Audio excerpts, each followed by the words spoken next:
Reminiscing on our indestructible days. The party never seemed to end.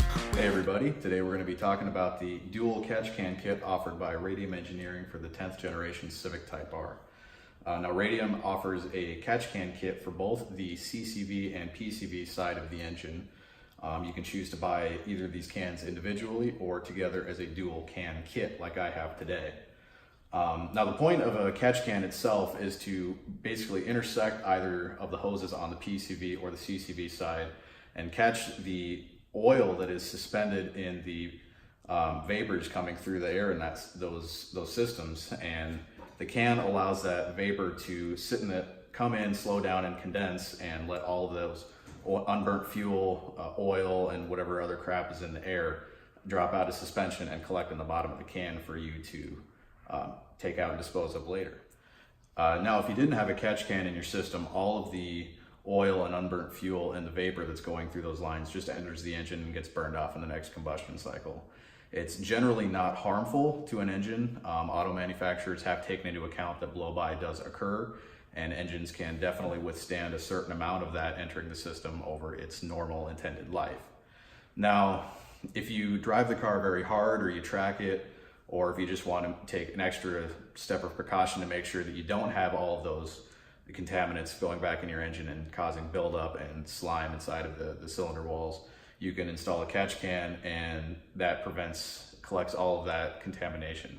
Now, I currently have a catch can installed on my PCV system. It's had about 3,300 miles on it. I know it collects a little bit of fluid already, and I was fine with that until I did my intercooler upgrade a few months ago and noticed some signs of oil inside the piping for that. So that really was what led me to go for the CCV can kit, and Radium Engineering is one of the few or only manufacturers right now that makes a nice kit for both sides of the system. So I was really keen on having both cans match, have everything in my engine bay kind of flow together rather than being sectioned from one place or another. So with that, let's see what comes included with the kit and what tools we're going to need to install this. Here I've got everything that comes with your dual catch can kit when it arrives from Radium Engineering. Remember, you can choose to purchase either the PCV or the CCV side independently, and it will have all the respective components to do that job. I have opted for the kit with both of them, so I have everything needed to do both sides of the system. Up here we have the catch cans themselves. They are identical regardless of which one you install for the PCV or the CCV side. They are very nice. Each half is machined from a solid billet of aluminum. And one of the things that makes Radium catch cans really nice is they actually have a dipstick, so you can unscrew this little pin and out pop a level check to see how close you are to need to empty it. And you can then just unscrew the bottom half, and you can see the dipstick there, and just empty out your contaminants if you need to. You can additionally choose to purchase a petcock valve kit that just screws in the bottom here, and that's just an extra piece of tubing with a valve on it. You can twist and empty the can without having to remove this section from the vehicle. I didn't opt for that. I haven't so far had a problem with just unscrewing this from the car and emptying it that way. Radium's kits are also very nice in the fact that they are self-contained and pressurized, so you do not need to install an additional check valve in the lines. Otherwise, with the kit, you get a couple of hoses for rerouting your lines on the PCV and the CCV side. Now, if you are doing the CCV side, you get these two hoses, and they are nearly identical. They're both a 5/16 inch hose. However, if you read the writing on one side, one is specifically for Radium, and the other is specifically for a heater line. So we're actually going to be breaking loose a coolant line, and we want to make sure we use the proper hose when we come time to reroute that line. We also have all 4 banjo fittings they're going to install into our catch can. We have 2 90-degree fittings, a straight and a 45. We have the 2 brackets, the one that's going to mount into the firewall and the one that's going to mount onto our front passenger engine mount. And some various spring clamps, fittings, hardware, and the necessary components we're going to need to complete the build. Before starting assembly on this dual catch can kit, you're going to need to make sure you have all the required tools. The first thing I'd recommend doing is printing off Radium Engineering's instructions for this catch can kit. You can use those and this video to follow along with when you're doing the assembly for any assistance you might need. The first thing you're going to need is a torque wrench, and regardless of which catch can you're installing, it's going to need to be capable of 25 foot-pounds, and that is for tightening down this green bolt on top of these banjo fittings. That is going to be a 1 1/8 inch wrench or socket end to be able to do that. And if you are doing the CCV side, this torque wrench is going to have to be capable of 85 to 95 foot-pounds as well, since we are going to be cracking loose a couple of the engine mount bolts on the front passenger side. And that engine bolt is going to be a 19mm socket, so you're going to need to make sure you've got a set of those as well. Otherwise, just a basic socket set with a good old 10mm socket. A good thing to have on hand is a 6AN wrench. That's going to be for tightening down the fittings. Otherwise, an 11/16 inch wrench should be able to do it as well. We're going to need a couple sets of pliers just for undoing spring clamps, a flathead for helping us massage some things out of the way, getting a hose off of its respective bar. We will need a set of hose cutters. I have a pair of scissors here for cutting the hoses to length. We're going to also need some metric Allen wrenches to do this job, specifically a 3 and a 5mm. The instructions also call for some medium strength Loctite, as well as some multi-purpose machine oil for getting the fittings together, and I'll point out in the video where those are appropriate. And then I also have a graduated cylinder here to be able to measure the volume of contaminants caught by my current catch can. So now we can head off to the car and start with the assembly. All right, the first thing you're going to want to do on the install is prop the hood open and disconnect your battery. After that, you're going to go and remove the engine cover with your 10mm socket. There's 5 different bolts. And just lay this to the side. The next step is we're going to want to loosen up this wire harness right here. So you're going to want to slide to the left until that little tab becomes unattached there. And then right here you can pop this little clip and pull this section out. And then right here, just make sure that's free from its grommets. That'll give you a little bit of slack to move this whole wire harness around when you're doing this job, because you're actually going to be working right behind here. So now that we've got that harness loosened up, we can take a look and see where we're going to be working right behind it. And I apologize that my strut bar is in the way. It does make things a little bit hard to see on camera. But basically, what we're looking at behind here is this hose right here. And you can see this is my current PCV side catch can. But the hose goes into the engine right here on the return side. There's a spring clamp back there.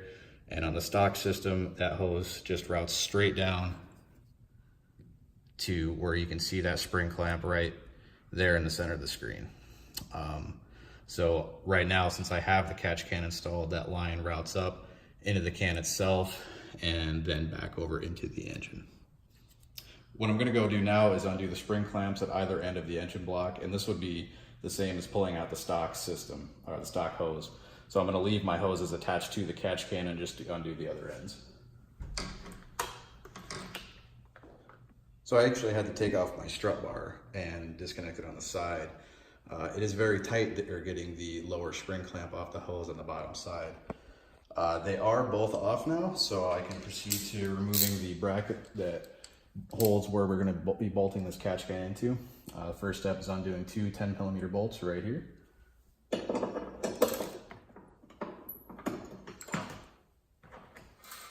And we'll set that to the side. Okay, the next thing you want to do is undo the fuel line that was behind the bracket we just removed. So first you're going to come in right here, and you're going to push down on this tab on the top, just like that. Then you're going to come to the side down here and unclip this fuel line from here, just like that. And what that does is frees up 2 bolts behind for us to get in with the 10mm wrench. We're going to go ahead and take those off, and that's going to allow me to take my existing catch can. The brackets are actually the same, and this will bolt right back in these 2 bolts right here.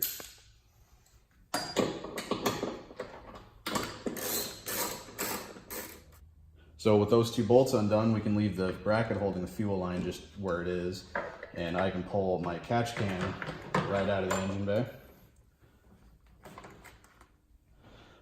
Normally you would just have a hose connecting this point to this point on the stock car.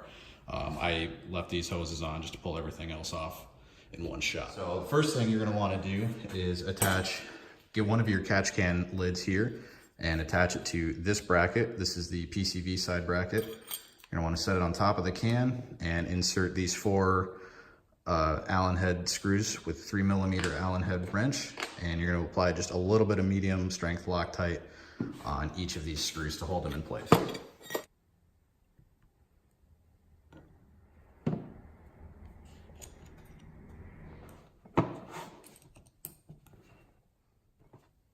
All right, next we're gonna grab 2 of our banjo fittings, and I've taken off the end that had the 45, the straight, or the 90-degree hose ends on them, so I just have the bare banjo fitting. And 2 things you wanna make sure of here is 1, that you've got a washer on either side, and 2, that the banjo fitting itself is on closer to the bolt head. If this is installed the other way around, the hose will actually not install on the catch can itself. So we're gonna take 2 of these, we're gonna screw 1 into the top here, and 1 into the front face here. And we're gonna make sure both fittings are oriented to what would be the passenger side of the vehicle. So after we get those screwed in, we're gonna take our torque wrench and torque them to 25 foot-pounds, which is what is listed on the top here. Okay, now I've got those 2 fittings torqued down to 25 foot-pounds. It is a little tricky to get a grip on the can to get the leverage that you need. I ended up going on the floor with some rags and bracing it as best I can with the torque wrench. Now the instructions from Radium will tell you to take the bracket for securing your fuel line, line it up with these 2 brackets right here, and go right back to your car and install it. What I would actually recommend is to do the hose routing first, because by the time you have this can sitting in your engine bay, that's about where your hand wants to go down and get the spring clamp on the lower hose. So we're gonna go ahead and get the hose connections ready for this first and install them on the car. So what you're gonna do is you're gonna wanna grab your 2-foot length of hose and make sure it is the 5/16 inch Radium hose, not the heater hose. And you are going to install the 2 90-degree fittings into the end here. Use a little bit of machine oil to pop those in. And then what we're gonna do is go ahead and cut the hose right down the middle after we get those fittings in. All right, so after you get those 90-degree fittings into the hose ends, they are gonna look like this. And I will not lie, this is tough. What I ended up having to do was go to my bench vise inside, get the fitting wedged up in there with some paper towels so it didn't scuff the finish. And then as hard as I could, push down to get the hose on top of the barb fitting. So you want it pretty much bottomed out against that. I got close on both before I gave up, but I can see that I am well over both ridges. So after you have installed these on either end of this hose, go ahead and cut it in half and head back over to the car. All right, now that we're back at the car, we're gonna make sure we've got the right length of hose on these 2 fittings that we just put on. So we're gonna loosely lay these in place. And like I said, I opted to do this without the catch can installed because it gives you more room down where you have to put the spring clamp on the end of that side. So after we get to the right length, we're gonna cut them and start back in here to install the catch can itself. Okay, we can see now that I have my lower hose installed. That's this one right here, and I've got maybe 10 inches or so of hose length by the time I cut it off. But you can just see how narrow it is down there by the time you get your hand in. So I've only cut the 1 hose to length. I've got the other sitting here. That one I will wait until I get my bracket and catch can installed on the firewall with. So let's grab those and get back to the install. First thing we're gonna do is take that fuel line bracket and our catch can with the proper bracket installed. And we're gonna line those 2 holes up in the back and put it back on the firewall right where we unbolted it from. All right, after the bracket's in, you wanna take your fuel line and get it back in the respective clips. So push down here at the bottom end, make sure the hard tube is inside of the clip here at the top, and then rotate and clip in, and you're done. Now, the next thing to do is to put the cover bracket on, and then we'll just finish sizing the hoses and be done with this section. Okay, so now we'll put that last and final cover on for the fuel line.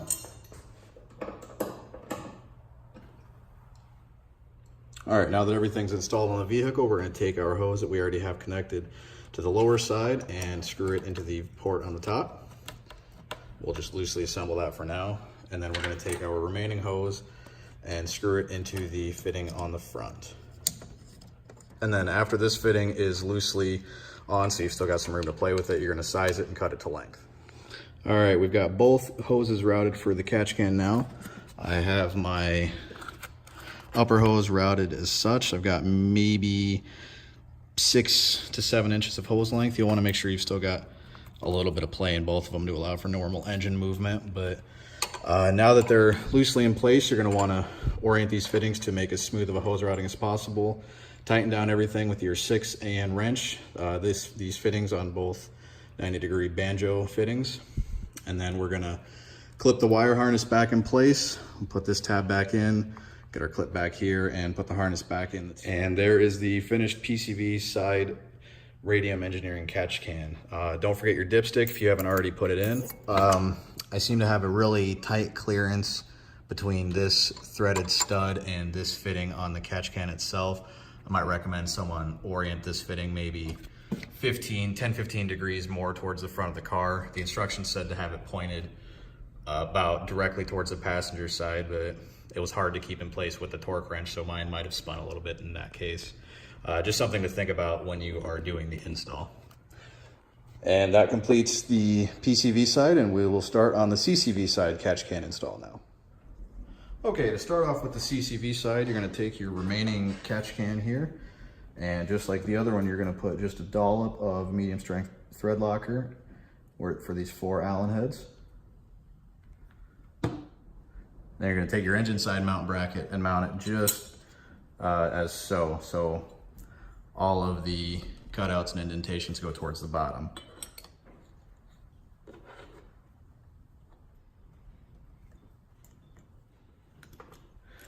Next, we're gonna take our remaining 2 banjo fittings, and again, make sure we've got a washer on either side of the fitting, and make sure our hose end is pointed up towards the head of the bolt before we install. We're gonna loosely install one of these on the top and loosely on the bottom. We're gonna wait to torque these until after it's on the vehicle. You will loosely have these pointed towards the flange on the bracket.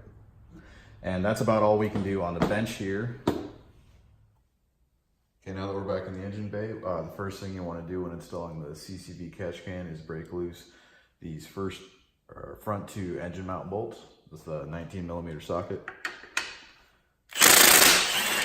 Pull those out, and the catch can itself is going to install right on top of that engine mount where we pulled these bolts out of. You might have to massage some of your coolant lines on the way down to make sure you've got don't have any hose rubs with the catch can once it's installed. And now you're going to take your torque wrench and tighten these engine mount bolts back down to about 90 foot-pounds. So the way the CCV system is going to work is we're actually going to bypass this line right here going back into the intake. We're essentially going to have it coming out here, looping across the intake piping and into the catch can, back out and into here. So that is the simpler part of the install. The harder part is the fact that this hard tube is connected rigidly to this hard coolant tube. So the instructions have 2 different methods to remedying that. One, we do get that heater hose that connects down right below where the light cuts off. And you can choose to just put the new hose there and do a male-to-male connection right here, or you can actually remove the intake manifold, the charge pipe down there, and be able to run it underneath these components, which is what I think I'm going to do when I get to it, just for a little bit of a straighter, cleaner look with fewer leak points. So for now, I think what I'm going to do is go ahead and break these connections and run the new lines for the catch can itself before messing with the coolant line. One thing of note is another tamper-proof pin on this line, so you're going to have to get a little pair of pliers or a vice grip and slowly unscrew it, or you can take a Dremel and cut it off. There are new components supplied with the Radium kit for that, but it is a bit painful to take off in the first place. So with that, we'll get back to the install.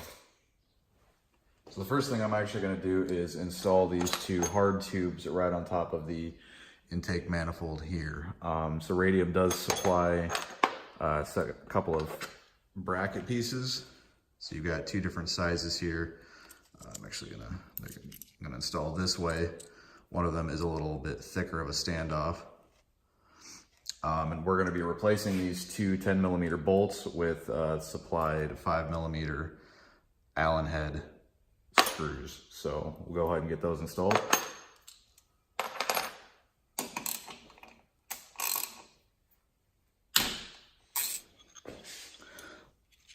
So when installing these hard tubes, there are a series of raised lip portions here on the pipe itself. When you install it, you're gonna have the thicker piece on the bottom, and that's gonna allow this pipe to rest between these the wider of these two sets of ridges.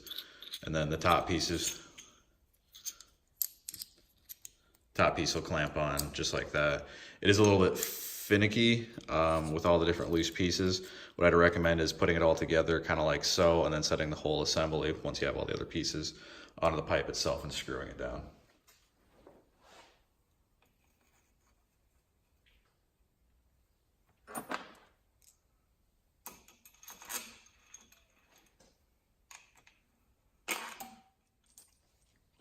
Okay, so now I have my remaining piece of radium hose with my straight and my 45-degree fitting installed. Again, just as before, they were very hard to push the hose onto the barbed end of the fitting, but you want to make sure you get it up as far as you can. So I have also gone ahead and cut this tube in equal lengths, and what I'm going to do now is size each hose between the catch can and the end of these tubes we just installed on the intake pipe. So the 45-degree fitting is going to be attached to the top end of the catch can here. So I'm gonna go ahead and get it screwed in, and then the straight fitting on the front face, and then I'm gonna cut them to length and get them popped onto these hoses over here. Okay, so I've got everything tightened down from the catch can side over to these pipes on the intake pipe. I went ahead and got these cut to length, got the spring clamps on. I got my banjo fittings oriented the way that I'm the most happy with. I got the screen bolt tightened down, torqued down to 25 foot-pounds, and then took my 6AN wrench and tightened down the fittings as well. So I do have the Radium Engineering coolant expansion tank, and that changes the routing of this coolant line just a little bit. And I'm not super happy with the routing right now. The way this hose is laying, it could get kind of close to this green bolt under here. There's definitely some tight interferences between these two lines and then this line as well. So I'm going to leave it the way it is for now, and just know that I need to come back and find some kind of rub guard, or maybe a way to tie these two hoses together in such an orientation where I've got clearance to everything else. I'll take a look at that at another day. The next step is going to be breaking loose this line and then replacing it with some of the scab pieces that we had trimmed off of the other lines into these pipes. Okay, so I've gone in and I've actually disconnected the CCV line from both my intake tube and the factory port right here, and that had the tamper-proof worm gear on it. So what I like to do with those is, if you get a pair of pliers, you can just get on the tips, clamp really hard and turn it, and you should be able to slowly work that bolt out that way. Otherwise, popping the line out, I did unclip a few hoses. I unclipped this coolant line that we're going to be messing with down here as well, just for a little bit of extra flex in this. So the next step is going to be to take some of your scrap pieces of hose. So I've got one here and another down here. And you're going to put in the 90-degree fitting, one of the black 90-degree fittings, and a spring clamp. And one is going to go here and bend around into this top metal pipe. And depending on what intake you have, you will either install another black 90-degree in the other hose like I have, if you have a stock type inlet for your air hose. And then that's going to go to the bottom hose here. Okay, all my new CCV lines are routed. I've got coming out of the engine block here, across the tube into the catch can on the top fitting. out of the side fitting, back up the same routing, and then elbowing back into the air intake tube right here. Everything fit pretty well. You get new spring clamp here and new spring clamps everywhere else. There are quite a few in this kit. So the next spot in this assembly is going to be replacing this heater line, since right now we're just kind of left with a mess of lines, and we need to either run a new coolant line from the fitting down where this hose connects to and connect it into this fitting up here and do a female to female connection, or we can reroute underneath all these components. Either way, it looks like I'm gonna have to be pulling the air intake out. I think I am gonna go for the cleaner route, so I will get the charge tube unhooked as well down there. I'm just gonna breeze past a lot of that stuff. It's gonna involve taking my strut bar, my battery out, so I won't keep that in the video. So I'm gonna cut here and come back when I have all those things out. Okay, I've come in and done a lot of the disassembly. I've got the air box out of the way, the battery tray, and the charge pipe that was running from here to the back. And what we need to do at this point, because we're left with the random hose up here that doesn't seem to want to go anywhere, we're going to follow it down. It's actually quite easy to get to now that the intake is out of the way. And to do this, the cleaner route, we're actually going to route right from that spot and if we follow that same hose up and over to this guy, right back here, which was behind where the charge pipe was. So we'll just route straight across as best we can, cut it to length. All right, everybody, we are finished rerouting the coolant line here in the car. One note that I did not mention so far, but make sure that you have rags handy and everything that you're going to need to do this job right at the beginning. You are going to steadily lose coolant until you get the line replaced.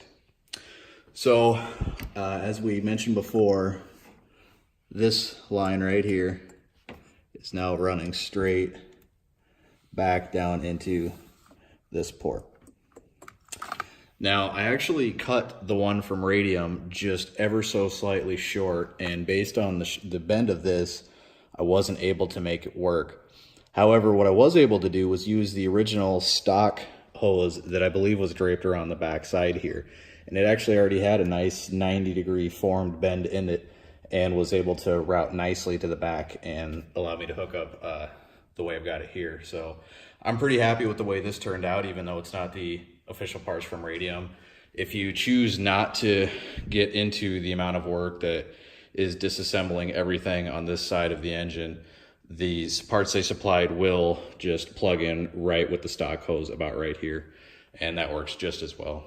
So that completes the actual catch can install on the engine. So now we can see them finished. We've got the CCV one down here by the engine mount, and the PCV one up here against the firewall. So I will be checking these periodically throughout the car's life and seeing how much they continue to take out of the system. So I'm gonna go ahead and put the rest of the car back together and get back on the road, top my coolant off, and be good to go. Thanks for joining us.